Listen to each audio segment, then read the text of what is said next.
Hi everyone, welcome to my first sound design tutorial.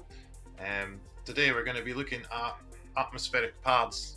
Atmospheric pads are used in many genres, but predominantly it's in trance, it's in melodic house, melodic techno, maybe even deep house, but it can be used in any genre.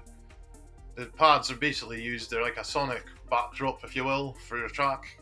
It adds depth and space, can be an evolving sound, add movement to your track and keep it interesting, and it also can add emotion to a track if you want to give it that sort of style. So, without further ado, we'll just get right into it. So, let's go. Okay, guys, so as you can see, I'm using Ableton, but what I'm about to show you can be used on any DAW. And likewise, I use Serum, but again, it can be used on any type of VST that allows you to customize your oscillators. So let's get into it. So I've just got the default setting here of Serum. And the first thing we want to do is have a sawtooth wave. So that the sawtooth wave, that's going to add the harmonics and the richness of the pad sound. So it's important that we have this. Luckily, Serum has already loaded this in for us, so we'll keep that in there. What we want to have an oscillator be is a sine wave. So what I'm showing you is just sort of the basics of how to make a pad, but once you create this, you can then go back and basically change the type of waves you use, and it can create different sounds. And it's actually a good thing to do because then you can create a more unique pad sound, and you never know, that could be the sound for your tracks. Um, so yeah, so we've added the sine, and what we want to do is then detune this slightly. So currently it's a bit loud, sorry. So obviously that sounds a bit horrendous. So lots of work to do yet. So first of all, we'll probably just detune oscillator B a tad. So you go to this where it says fin, which means fine. Probably take it down.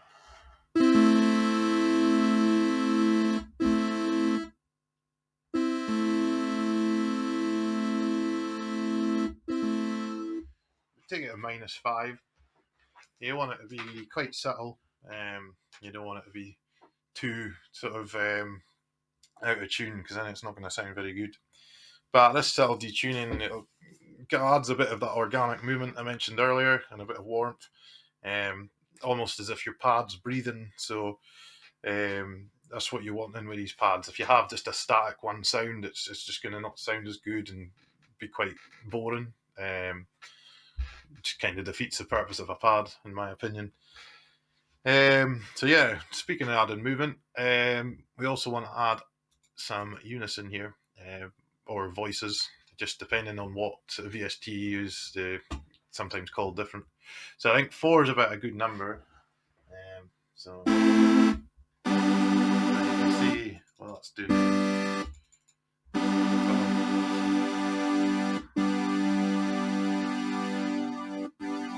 I just brought the detune in a bit. I didn't like how sort of detuned it sounded. But what this does, this adds thickness as well and body, which obviously we want, so it doesn't get lost in the mix once we add other drums and things like that. So yeah, on to the next bit is the filter. So basically a sort of general low pass filter is useful. Of course, you can do this externally with, even, well, depending on what DAW you use, like Ableton's EQ8. Just, yeah, any low pass filter, but I like to just do it internally here. It just keeps things a bit simpler. So what I'm doing here is basically just putting a low pass filter on it, and it's just going to cut out the harsh high frequencies, and it just keeps the pad a bit smoother, a bit more dreamier, if you will. But what we will do is add a slight bit of resonance just to increase the airiness of it, because we do want that in the pads. We even add a bit of drive. You don't want too much resonance. I think that's probably a good amount there.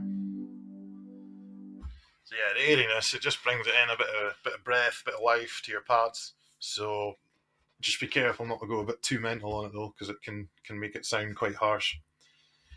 So as I said, with pads, the movement is a really important element of it. So as such, we'll use these LFO tools. For those of you that don't know, LFO is basically what it does is it adds movement.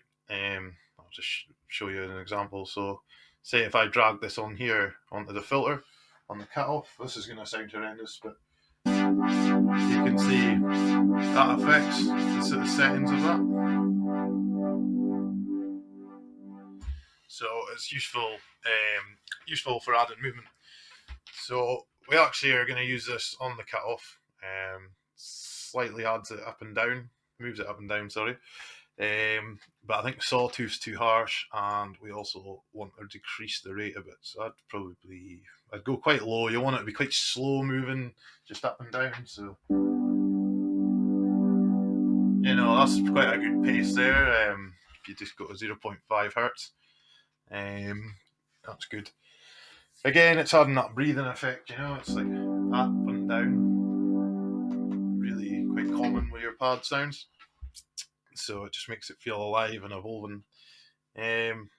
What you can do here is this little, of course, if you're using Serum, is adjust this little blue knob, and that'll extend just how much it's moving by. But I think, as I said, we probably want to use a sine wave. So, try and draw this out. I mean, if anyone knows a quicker way to put sine wave in this, just please let me know. Add it in the comments, whatever. There we go. So yeah, so there we go. Type sine wave there. So this just means it'll be a bit smoother. So I actually think it's going to.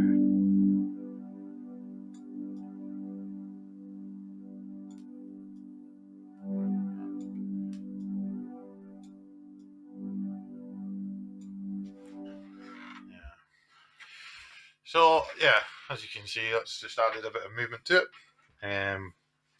So yeah, again, it's just subtlety is key with pads. If you don't want it too obvious, because like I say, that's nice and smooth. But if you have that, it just sounds daft. Well, I suppose unless you want it to sound like that, it might work in some sort of tunes.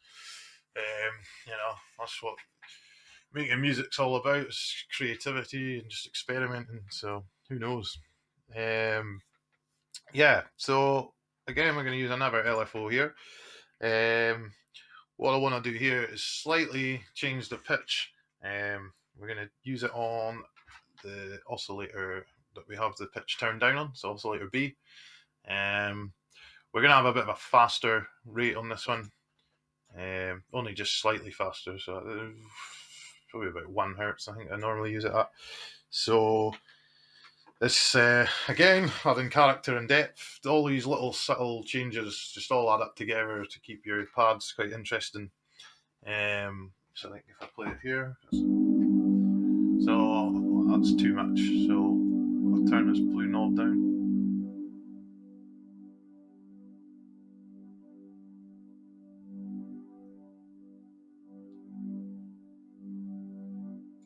Yeah, nice and subtle again, just pulsating, that sort of breathing effect. Just yeah, you can play around with the depth, just how much you want it to go in and out. But yeah, I really recommend with pads you just keep it pretty low key, nice and subtle. Right, so next part we're going to look at the envelope of the pad. So pads are quite evolving sounds, so you know you want a nice slow attack on this. So we'll see the attack is just how fast the sound comes in.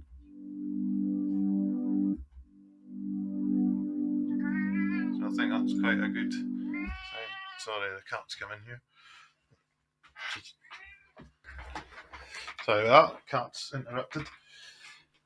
Yeah, so the attack sound, nice and slow, just coming in to the main body of the pad. You don't want it to be too quick, so I think that's quite a nice sort of what do you call it, value for the attack. Not too fast, not too slow. Again, you can adjust it to suit. Quite often what will happen once, well, depending on when you add this, if you're adding this on top of your drum loops, or the rest of the track, you adjust the attack to sit in the rest of your track nicely. So yeah, it's obviously it'll probably get adjusted once you use it in your tunes.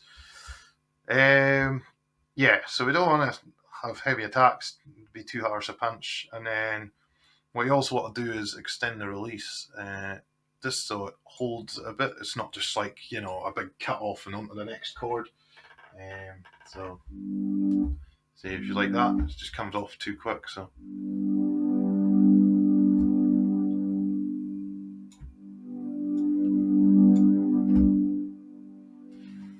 that's a bit too long. So try that. Yeah, so something like that. Just keeps it nice and long, a bit more floaty, and as it transitions into the next chord, because usually you'd play chord progressions with pads, so it kind of goes from one chord into the next chord and just keeps it going fluidly and quite nicely. So that's that for the envelope, to be honest. It's as simple as that. Yeah, so I mean, to be honest, like, I'm not going to go too far with this and bore you just playing around with the sound, but this is like the basis of the pad sound itself. So what we'll look at next is the effects that you can add. Now what I'm going to do, I'm actually going to make an effect channel, because once we make this pad, we'll make a higher sounding one, and if we use the return channel, then we've got the same effects on both of them, and they'll just sit together in the soundscape nicely, and complement each other, rather than if you put the effects separately, they might clash slightly and you can run into a lot of issues with that. So it just keeps the tracks sort of glued together a lot nicer. So we'll just call this pads here. So the first thing I want to add is reverb. As I say, pads, nice dreamy type sound.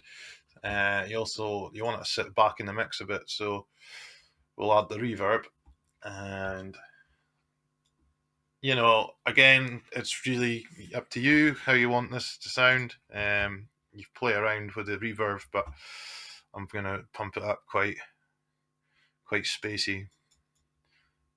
So let's see what I'll say.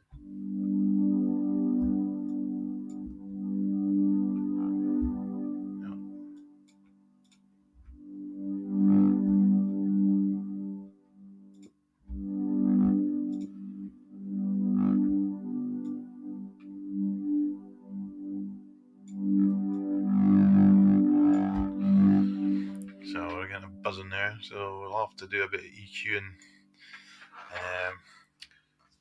maybe turn off this as well.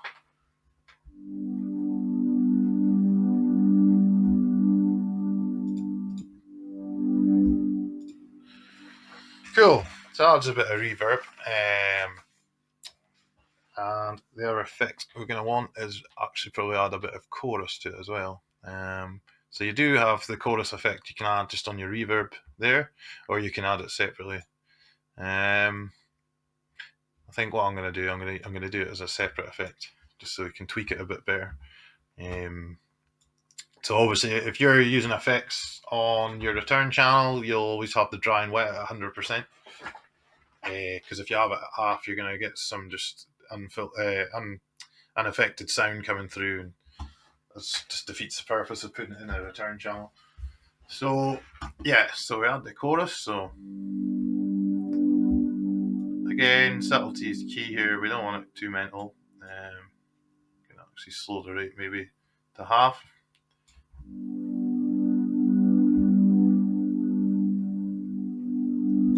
Put the width up. I like a good wide stereo image on the pad sounds.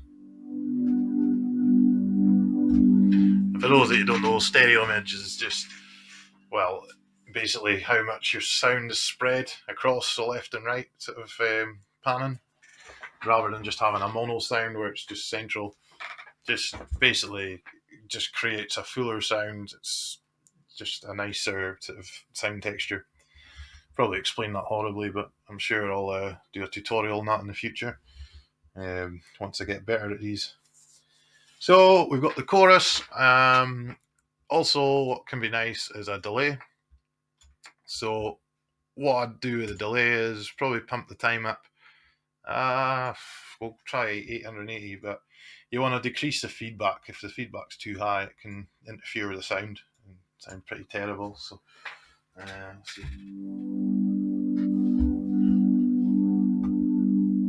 Again, it just the delay. It just kind of helps. Just helps keep that ethereal type texture, you know, that atmospheric sound, and as we said with the release for the envelope, it just lets it flow nicely to the next chord. Or if you stop the pad, it's not just a sudden like boom stop, it's just gonna flow off nicely.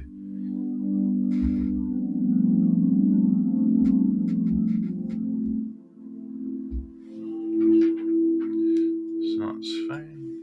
I can already tell there's a lot of EQ work to do on this. That's the problem with these types of sounds that can have a lot of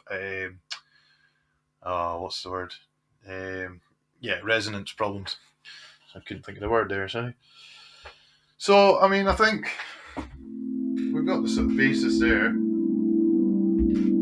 I think that's like pretty nice sounding pad. Obviously, it needs EQ work and a bit of tweaking maybe. But as I say, I just wanted to show you the base of it. A few extra things we could do is, as I said, we could actually make another pad that's higher sounding. So what I'd probably do here is take away the sine wave. We'll just have the sawtooth wave. Probably we'll keep 4 voices on it just now. So we'll keep the same envelope as well, so it'll match our other pad.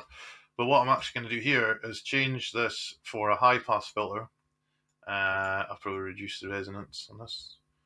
So I'll take the drive down, put it up slightly. And then what that's going to do is, just add the higher frequencies so the sound's a bit fuller. Just gives it that extra sort of shimmer. So let's put this on as well. So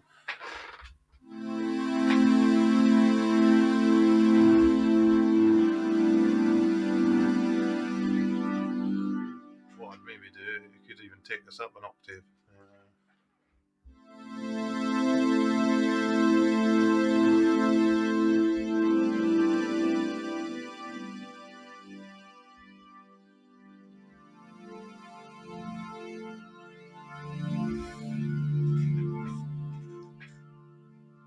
So yeah, maybe take it up slightly so it's not clashing with the lower.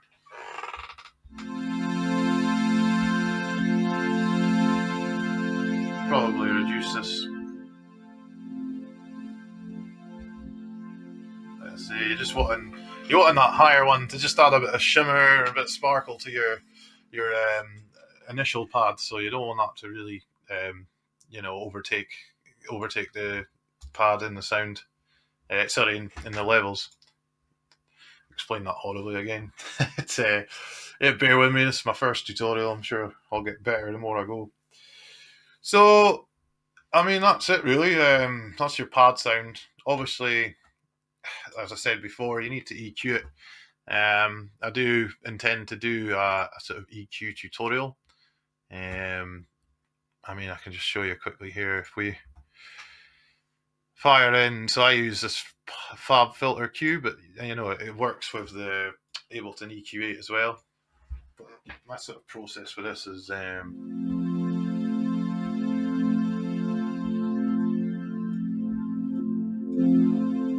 you sort of find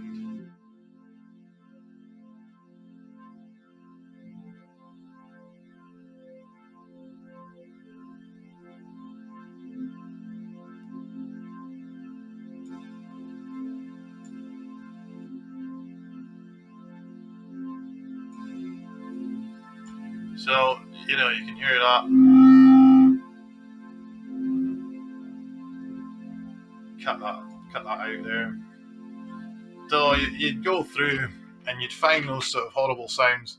I would suggest, like, when you do, like, what you do is you basically turn up your gain on a sort of bell type filter, and really just put the Q down, and then you can sort of fine tune where these horrible harmonic sounds are. But you don't want to turn it too high, because if you put it really high, you're going to get it on all the sort of frequencies.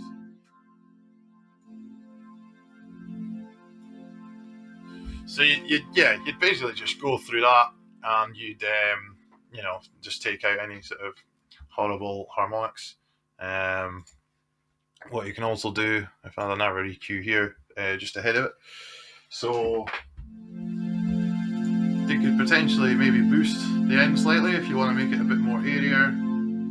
Sorry, got the wrong thing.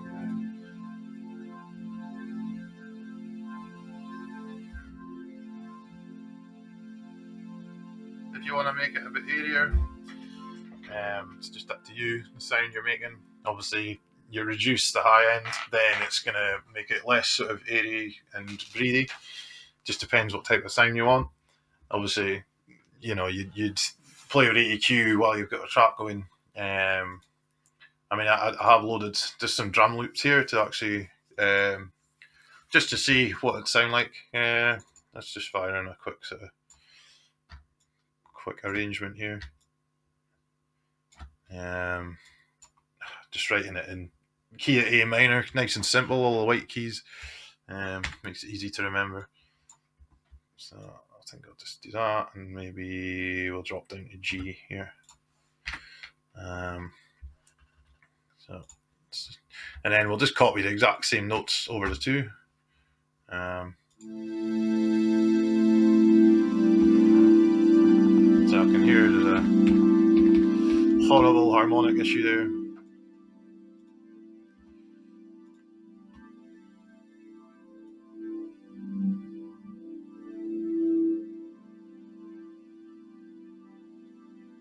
So yeah, I probably should have said you probably want to write your chord structure first and then do the EQing, because depending on the chords, it depends what frequencies are going to be played. It can kind of affect it. Yeah, we've got a horrible sound here.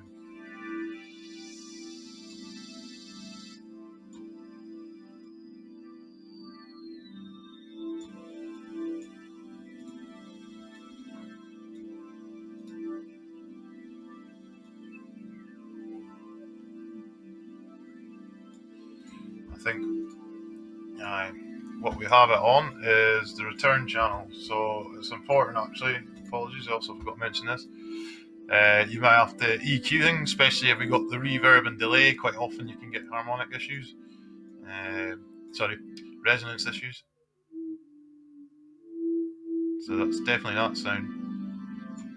So we cut that away. That sounds miles better. Perfect. And then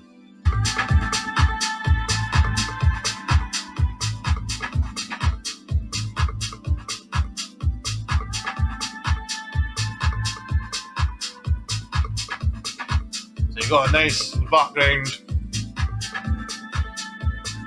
I think, as I say, you need to play around with how it sounds.